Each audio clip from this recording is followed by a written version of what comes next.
વડોદરાથી સમાચાર સામે આવી રહ્યા છે। વડોદરાના ચકચારી ભાયલી ગેંગરેપનો જે કેસ હતો, સજાની દલીલો આજે બંને પક્ષે પૂર્ણ થઈ છે। બચાવ પક્ષે ઓછી સજા આપવાની માંગ કરી છે। હવે કોર્ટે 31 ઓગસ્ટના રોજ આગળની સજા સંભળાવશે। આગળ ખાસ કરીને આ મામલે સુનાવણી હાથ ધરશે। કોર્ટે અગાઉ તમામ 5 આરોપીઓને દોષિત જાહેર કર્યા હતા। ગત તારીખ 4 ઓક્ટોબર 2024ના રોજ આ ઘટના બની હતી। નવરાત્રીના બીજા નોરતે રાત્રિના સમયે આ ઘટના બની હતી। ભાયલી અને બિલ રોડની વચ્ચે વાવરૂ જગ્યા પર બેઠા હતા। સગીરાઓ તથા તેના મિત્રો તે સ્થળ પર બેઠા હતા। બાઇકો પર આવેલા શખ્સોએ તેમની સાથે બોલાચાલી કરી। શખ્સોએ સગીરા પર સામૂહિક દુષ્કર્મ આચર્યું। પોલીસે ત્વરિત કાર્યવાહી કરીને 5 આરોપીઓને પકડ્યા હતા। માત્ર 17 દિવસમાં 6000 પાનાની ચાર્જશીટ રજૂ કરવામાં આવી હતી। મુન્ના તેમજ શાહરૂખ સહિત 5 શખ્સોને દોષિત જાહેર કરવામાં આવ્યા છે।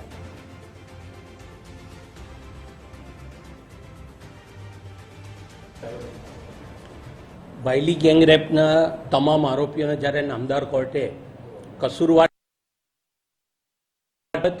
તેઓની સામે જે પોક્સો કાયદા હેઠળ અને બીએનએસ નિશંકપણે પુરવાર કરવામાં આવેલી છે। સરકાર તરફે આ કેસની અંદર સ્પેશિયલ પ્રોસિક્યુટર તરીકે શૈલેષભાઈ પટેલ, સુરતના ડીજીપી નયનભાઈ સુખડવાલા, વડોદરાના જિલ્લા સરકારી વકીલ તરીકે મારી નિમણૂક કરવામાં આવેલી છે। તે સંજોગોની અંદર આજે આ કસૂરવાર ઠરેલા આરોપીઓને શું સજા કરવી તે માટેની દલીલોના સ્ટેજ ઉપર આજે કેસ હતો।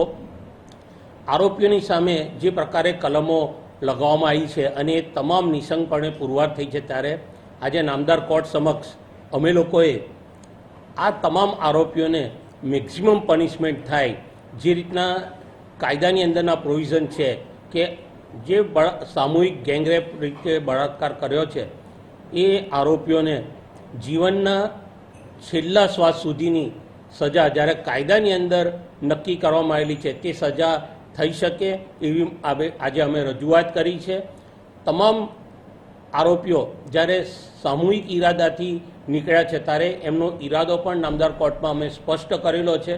આ કામે ભોગ બનનારના મોબાઈલની પણ લૂંટ કરેલી છે। તેવા સંજોગોની અંદર પુરાવાનો નાશ કરવામાં આવેલો છે અને જે મોબાઈલ લૂંટીને લઈ ગયા એ મોબાઈલથી બાળકીને કોઈપણ પ્રકારની મદદ મળે નહીં, મોબાઈલ ઉપર એ કોઈનો સંપર્ક ના કરી શકે એવા ઈરાદાથી જ્યારે આરોપીઓ આ મોબાઈલની લૂંટ કરીને જતા રહે છે, તે સંજોગોની અંદર આજે નામદાર કોર્ટની અંદર અમે આ તમામ આરોપીઓને મેક્સિમમ પનિશમેન્ટ થાય તેવી અમે રજૂઆત કરેલી છે। નામદાર કોર્ટે બંને પક્ષોની રજૂઆત આજે સાંભળી છે અને આ કેસમાં આ મહિનાની 31 તારીખે સજા કરવા માટેની તારીખ નક્કી કરવામાં આવી છે।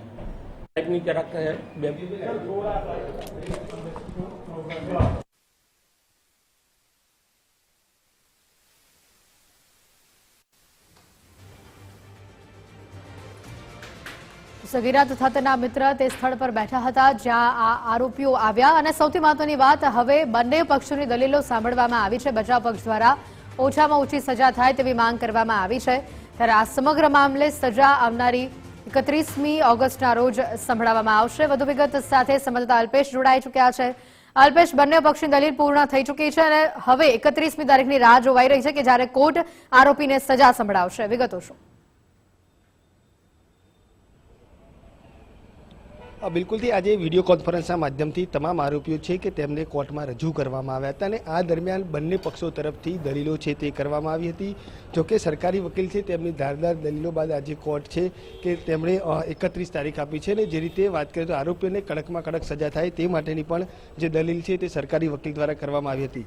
આરોપીઓએ ક્યાંક ને ક્યાંક પુરાવાનો નાશ કર્યો હોવાની પણ દલીલ છે તે આની અંદર કરવામાં આવી હતી। એટલે આજે આરોપીઓ છે તેમને આજીવન કેદની સજા થાય અથવા તો ફાંસીની સજા થાય તે પ્રમાણે દલીલ આરોપી છે તેમની વિરુદ્ધ કરવામાં આવી હતી। હાલ જે રીતે વાત કરીએ તો બંને પક્ષોથી ધારદાર દલીલ બાદ આખરે જે 31 તારીખે છે તે કોર્ટ પોતાનો આખરી ચુકાદો છે તે સંભળાવવા જશે। પરંતુ જે રીતે આખો ચકચારી કેસ બન્યો અને આ કેસને લઈને લોકોમાં પણ ક્યાંક ને ક્યાંક રોષ હતો, લોકો પણ ન્યાયની માગણી કરી રહ્યા હતા, ત્યારે હવે આખરે ચુકાદાની ઘડીઓ છે તે આવી ગઈ છે।